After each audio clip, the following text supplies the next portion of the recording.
Masih biasa wae, penting soleh, di hati soleh, rezeki yasmina was, wae taluk gue pangeran, rasa sok suci, rasa sok bener dewi biasa wae. Dunia kabeh kersane napa pangeran. Ya sudah seperti ini. Yang soleh kayak salabah malah akhirnya suul khotimah. Padahal dulu disebut hamamatul masjid, tukang itikaf.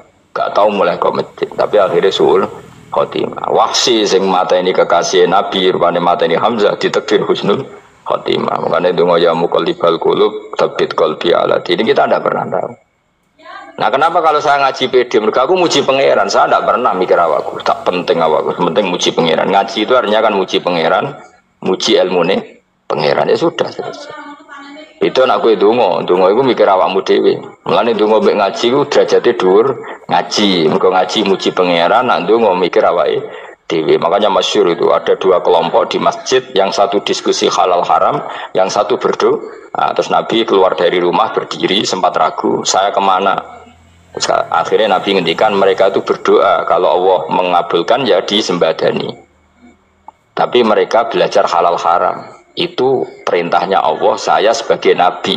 Terus akhirnya Nabi gabung kelompok yang belajar halal haram. Karena belajar halal haram artinya ingin menghidupkan hukumnya Allah Ta'ala. Tapi nak wong dongo kepinginnya iku kabul kajate. Intinya mikir awake dewi. Makanya saya termasuk ulama yang jarang berdoa. Tapi ya berdoa tapi kadang-kadang. Nah, kowe kan gak kontribusi ning agama rapati ya itu. Oh, dasar murahan. Ya tapi piye mulang yo ora payu. Jadi kadang-kadang kula dibantah. Lah jenengan mulangi payu Gus. Lah kula ora payu, donga-donga ngono. Ya tapi aku ngerti pangeran ora bakal nyembadani barno kok Gus. Pangeran yo paling ya sedikit sidik ngono cukup ngono. Kula termasuk orang yang enggak setuju ya kalau orang sholawatan terus berlebihan tapi khidmah ini Nabi kurang. Maksudnya gini loh, sholawatan berlebihan ya. Redaksi sholawat tentang Nabi itu kecil. Bukan sholawat jumlahnya enggak, redaksi tentang Nabi itu kecil, sementara tentang keinginannya itu saya tidak suka. Saya suka sholawatan itu ya yang nyifati Nabi banyak, kemudian keinginannya kecil, itu bagus. Kayak Ihya itu, kayak Ihya Abdul Hasan Asadili itu, kalau dongo itu jaluk swidik paling baris paling terakhir. Misalnya gini, nahmaduka ya man huwa la ilaha illa anta arrahmanur rahim, itu langsung in sampai nyifati Allah itu 99. Buar ngono nganti berkuras-kuras. Lagi terakhir mau jaluk donga sithik. Nah kowe kan enggak muni muji Allah mau basa-basi tok. Alhamdulillah rabbil alamin wassalatu wassalamu ala Muhammadin. Mau nggo syarat tok. Baru Allahumma inna nas'aluka nganti telung lari. Telung halaman. Tapi pas muji pangeran alhamdulillah rabbil alamin wassalatu wassalamu ala Muhammadin. Bariku terus donga njaluk mapan tolak buala yo opo wae mana jare pangeran muji kekasihku suwi dik dongane kecangkeman. Lah saya tuh gak suka jenis itu, harusnya sholawatnya itu yang panjang, maksudnya nyifati Nabi yang panjang baru mintanya sedikit, itu bagus itu di akhlak. Makanya saya diantara sholawat yang senang tuh sholawatnya Habib Ali Al-Habsyi yang arang Simtutur itu. Kalau beliau baca sholawat itu sholatan yattasilu biha ruhul musolli alaihi bi fayam basitu fi qalbi sirru nuri ta'alluqi bi wa hubbi wa yuktabu biha bi inayatillahi ta'ala fi hisbi. Jadi dia baca sholawat itu, ya Allah berikan sholawat kepada kekasihmu Muhammad. Dengan sholawat ini rohnya saya, musolli itu rohnya saya yang membaca sholawat bisa sambung dengan rohnya Rasulullah. Dan setelah sambung saya terhitung sebagai orang yang mencintai Rasulullah. Dan saya berharap dari cinta itu saya tertulis sebagai umatnya. Nah aku kan enggak mau sholawat itu mau saya termasuk orang yang enggak saya loh ya. Tapi ya tetap baik dibanding nganggo primbon ya satu sholawatan ya. Tapi boleh punya etika lah dengan Rasulullah itu. Kalau dongo nyifati Nabi yang banyak ya baru keinginan. Kan banyak tuh sholawat yang seperti yang saya misalnya di kitabnya Sayyid Muhammad ada Allahumma sholli ala sayyidina Muhammad nuri kalam alladzi wa nyifati Nabi itu sampai panjang lebar baru menceritakan hajatnya. Kalau kamu kan enggak nyifati Nabi basa-basi mau sidik kan. Malah kadang orang misalnya ala Muhammad kok ala Muhammad muni sayyidina aja disoal. Baru kudungannya panjang. Saya termasuk yang enggak setuju. Karena itu menurut saya kurang etika. Makanya Rasulullah itu kalau berdoa, kalau sudah nyifati Allah, coba tak beri satu contoh saja doanya Nabi.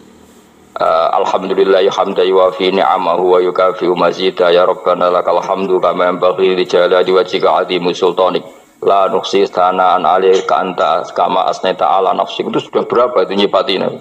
Itu belum doanya tuh. Nah, kamu kan enggak Allahumma alhamdulillahirabbil alamin Allahumma ya Allah di hajati wes gremeng tok titik. Seramutu tenan. Njen gak bakat wali.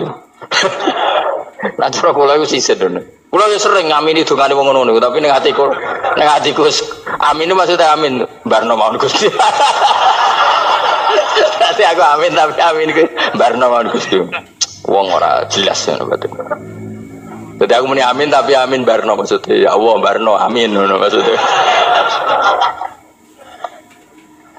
Jadi karena tadi setahu saya doanya para nabi, para wali itu memang seperti itu. Ya coba itulah doa tadi aja yang saya sebut itu berapa kalimatnya? Apa?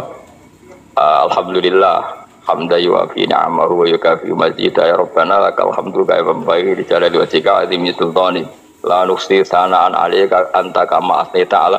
Enggak terhitung pujian saya kepada engkau sebanyak engkau memuji pada diri engkau sendiri.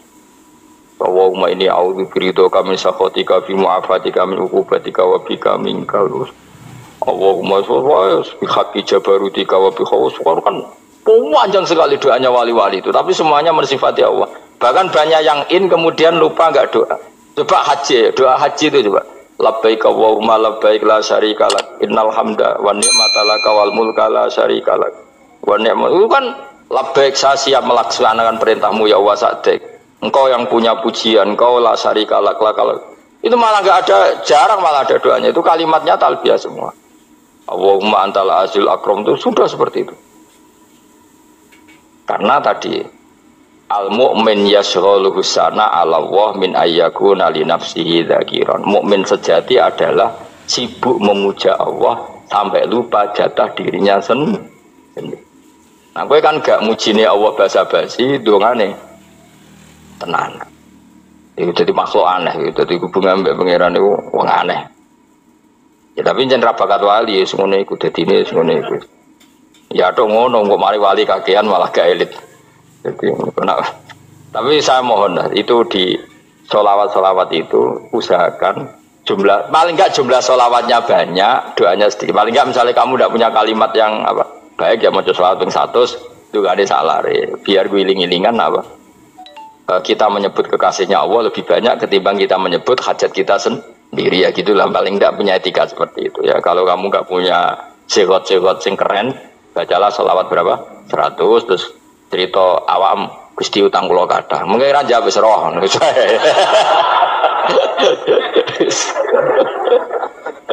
Tapi kan kita menyebut kekasihnya sampai 100 nyebut utang bisa. No cowok nyebut kekasih bisa nyebut utangnya 100. Berarti yang nak ditakoki pangeran, kowe nyebut kekasihku piro pisan, nyebut utang 100 dasar rayu utang ngono-ngono kan. Ya ada, saya termasuk orang yang nggak setuju tadi. Jadi kalau apa redaksi sholawat cari yang mujinya Nabi lebih apa? Lebih banyak. Karena itu nanti lebih diridhoi Allah Taala. Coba Allah sendiri kalau nyebut nabinya itu hitung saja. Laqad ja'akum rasulun min anfusikum. Jadi rasulun min anfusikum, seorang rasul yang sejenis dengan kamu. Terus azizun, orangnya sangat terhormat. Alaihi ma'anitum, rasul ini siap menanggung apa yang kalian tidak mampu. Kowe ra bakat mlebu swarga baru kaya syafaate Nabi akhirnya mlebu swarga. Kowe ra kelar korban, Nabi tahu mengorbankan kita semua. Untuk Rasulullah bikabse ini terus ada an ahli wa ada aman lam yudhi min mati. Ini jenis alihima anitum. Nabi menanggung apa yang kalian berat. Azizun, Nabi itu ali terus harisun alaikum. Nabi sangat berkomitmen menyelamatkan kalian. Haris itu keinginan yang berlebihan itu jenis apa? Haris, kuno namanya ini ngungseng, keinginan yang over. Nabi itu sangat berkeinginan kita ini maslahat. Terus bil mukminina raufur. Allah yang super saja kalau nyebut nabinya nyifati sebanyak itu. Ada ayat lagi misalnya, Rabbana wab'ats fihim rasulam minhum yatlu alaihim ayatika. Muhammad itu siapa? Seorang rasul yang membacakan ayat-ayat Allah. Wa yu'allimuhum, seorang rasul yang mengajari mereka alkitab wal hikmah. Wa yuzakkihim, seorang rasul yang membersihkan akhlak-akhlak kita. Jadi artinya Allah punya tradisi kalau nyifati rasul itu banyak. Juga nyifati orang-orang sekeliling rasul. Makanya menurut saya mazhab Syiah itu enggak pas. Karena Allah kalau nyifati Rasulullah itu jika nyifati orang-orang di sekeliling Rasulullah, dan itu dengan pujian, yaitu Muhammadur Rasulullah walladzina ma'ahu asyidda walal kufar ruhama'u bainahum tarahum ruk'an sujada yabtaguna fadlan minallahi warid wa nasimahum fi wujuhim min atharis sujud. Itu kan panjang sekali, dan orang-orang sekeliling Muhammad adalah begini. Kayak apa Allah muji para ashabu Rasulillah? Masa kita ikut kelompok yang menghina ashabnya apa? Rasulillah. Makanya kita tetap mazhab ahli sunnah apa? Wal jamaah, yaitu mencintai semua sahabat. Karena Allah saja yang Tuhan mensifatinya dengan sehormat itu. Mensifati apa? Ashabu Rasulillah. Disifati orang-orang yang saling kasih sayang sama orang mukmin. Tarahum ruk'an, sujud dan komitmen hidupnya untuk rukuk dan sujud. Simahum fi wujuhim min asari sujud. Sudah asari sujud harus diterjemah, nanti sensitif. Cuma setahu saya asar sujud itu nanti setelah di akhirat orang sering sujud itu jabahnya itu ada nurnya. Tapi kalau ada yang nafsirkan asari sujud itu warna tertentu ya semboy, itu sensitif. Yang jelas asari sujud itu ya sudah seperti itu. Seneng kamu kok hasut. Kowe nyen provokator, nak ono apa ya? Ada hal yang begitu terus mau berlebihan. Uteke ya khisimun. Aku ora ada kepentingan pokoknya ayat si mahum fi wujuhim min athari sujud, bahwa dalam jabahnya itu ada asaris sujud. Itu masyhur kan, saya terangkan ya, tapi gue jauh sensitif loh, biasa wae. Suatu saat Rasulullah itu ngendikan begini, nanti saya kata Nabi akan nyafaati kalian semua. Sahabat-sahabat tanya, ya Rasulullah dengan sekian miliar orang bagaimana kamu mengenali kita? Saya ulang lagi, suatu saat saya nanti akan nyafaati kalian, karena saya kenal kalian. Maksudnya di akhirat. Ya Allah, di akhirat. Terus sahabat tanya, ya Rasulullah bagaimana engkau mengenali kita, sementara nanti di akhirat bermiliar-miliar orang itu. Terus Nabi ngendikan gini, jika kamu punya unta dengan tanda tertentu, saya ulang lagi, jika kamu punya unta punya tanda tertentu, dalam jidatnya ada begini, dalam tangannya ada gini, dalam kakinya ada gini, maka apa kamu bisa membedakan untamu dengan unta orang lain? Ya bisa ya Rasulullah, karena unta kita khas. Misalnya kaki depannya ada putihnya, kaki belakangnya ada putihnya, dalam baduknya ada putihnya. Kata Nabi, inna ummati yut'auna yaumal qiyamati hurran muhajjalin min asaril wudu. Nanti umatku nanti wajahnya juga bersinar, tangan kakinya juga bersinar. Jadi asar itu saya pastikan secara riwayat itu akhirat, maksudnya tentang akhirat. Tapi bahwa yang di dunia ada yang memulai asar itu gak monggo mawon. Loh itu bagus kan, artinya ekspresi percepatan.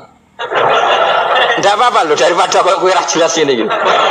Maksudnya ya orang ngetok kue panjang jarang sujud tenan. Wes ora usah sensitif, tapi yang jelas ya nanti. Ya soben kiamat ruang samu. Nanti hisab itu nanti kalau hitung hanya sekitar 3 jam. Hisabnya sak dunia itu hanya sekitar, karena malaikat itu tidak kesulitan sama sekali. Tak warai ya. Ini nggak akan salah saya dalam hal ini karena riwayatnya sahihah. Kenapa hisab itu hanya butuh rubu'un nahar, 1/4 dari siang enggak? Anggap saja siang itu 6 jam atau 12 jam, itu aja terserah. Kalau 12 paruhnya kan 6 ya. Seperti 1/4-nya berarti 3.